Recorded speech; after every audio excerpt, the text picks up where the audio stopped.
Well, let's stay with that story because we've been speaking to people in the Bahamas to find out how they've been affected by the hurricane. And before we came on air, I spoke to Kimberley, who lives in Freeport in Grand Bahama.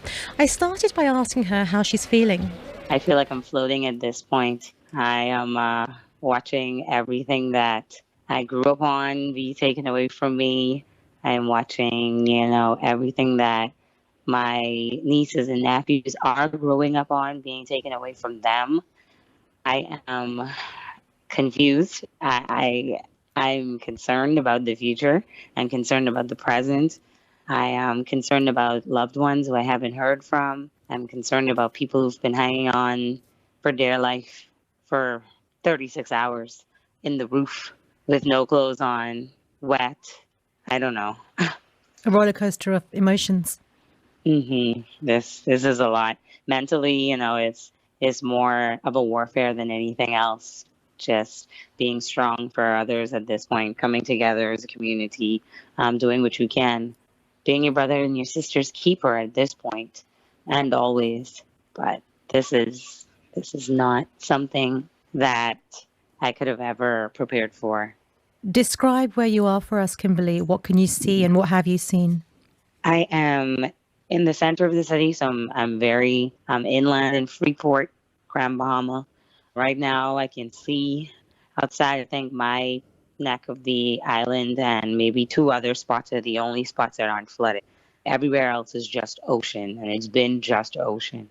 The storm has been sitting on us, not moving, for about 16 hours now. When it first made landfall 36 hours ago, it was moving from 8 miles per hour to 5 miles per hour to 1 mile per hour, and now it's been just sitting on here. So we've been taking a beating for hours, with no sense of letting up. I almost want to say we feel helpless. There's nothing that we can do except sit here and take it.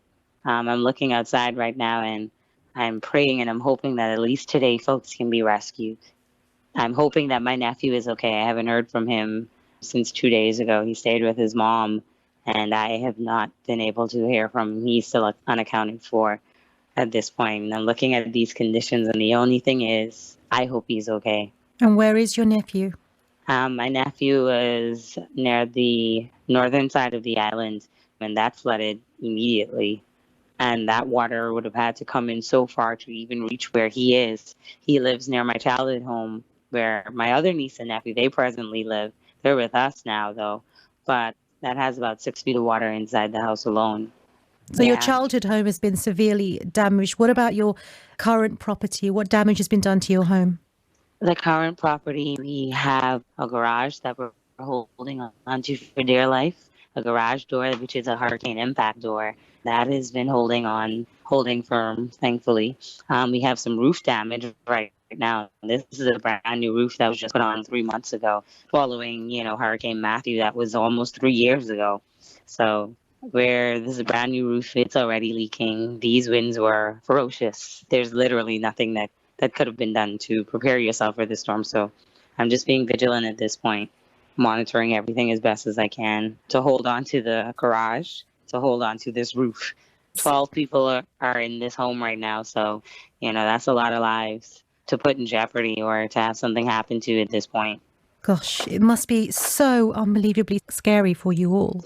It is. And we've been through some storms before, but nothing is compared to this. Absolutely nothing. Well, that's what I wanted to say, because the Bahamas and that region, it's not foreign to tropical storms, is it? It's not. And we know that September, October is usually our active season. These are things that we know. These are things that we prepare for, especially my island being the most northerly island in the Bahamas. Nobody gets it like us. We've seen storms back to back, category 3 and up.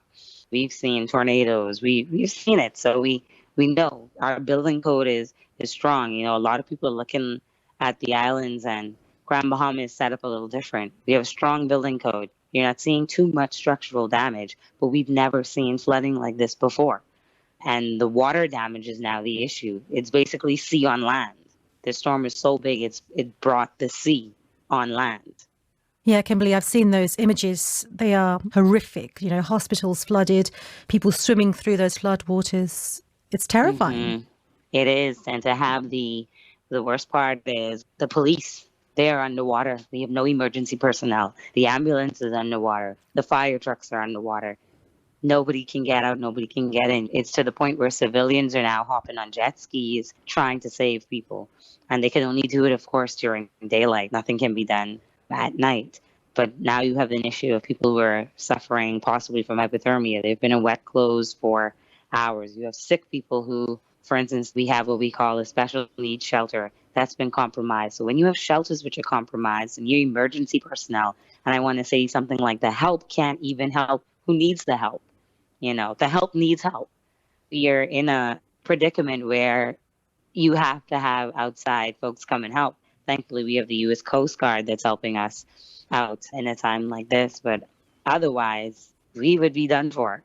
And obviously, rescue efforts are being severely hampered, but how are you faring in terms of infrastructure, in terms of water and electricity, for example? Okay, so my home is set up a little different. My parents, understanding the region that we were in, they built a home which is pretty safe.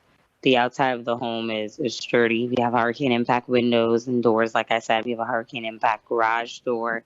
I'm faring with electricity because we have an industrial generator. I'm faring with self-service because the towers are still up. The water supply, it was shut off. So if you did not catch your water or run your water in your bathtub or in a storage bin or something like that, then you don't have water. And it, makes me think about people who are displaced right now, people who haven't had something to drink for going on almost 48 hours now, in some cases, is rough. Yeah. And you mentioned you're hugely concerned about your nephew. Are your other loved ones safe and well? I don't know if you've heard about the island of Abaco. I have Yes. loved ones over there I have not heard from. And it's impossible to get information to and from the island. It's scarce. Hopefully one tower is up so somebody might be able to get cell service and message and say, hey, we're okay. But I haven't heard from family on that island. I haven't heard from my nephew on this island. Most of everybody else is accounted for through one person telling one person to tell another person. It's kind of how it's working here on the island. Those who are in shelters, they're sharing their resources, trying to get messages out. We have other people like myself. I've been on Twitter relentlessly, like for hours on end. I haven't slept. I've been communicating with folks, making sure that their loved ones know that they're okay and communicating, saying, hey, we need help. We need this person to be rescued. So it's just a moment, like I said, where everybody's just coming together to help one another. And it's so important that we're able to do so at this time. And we thank Kimberley for taking the time to speak to us at what is clearly such a difficult time for her and her loved ones. And we'll try and check back in with her in the coming days. And we hope she does get in touch with her loved ones as well.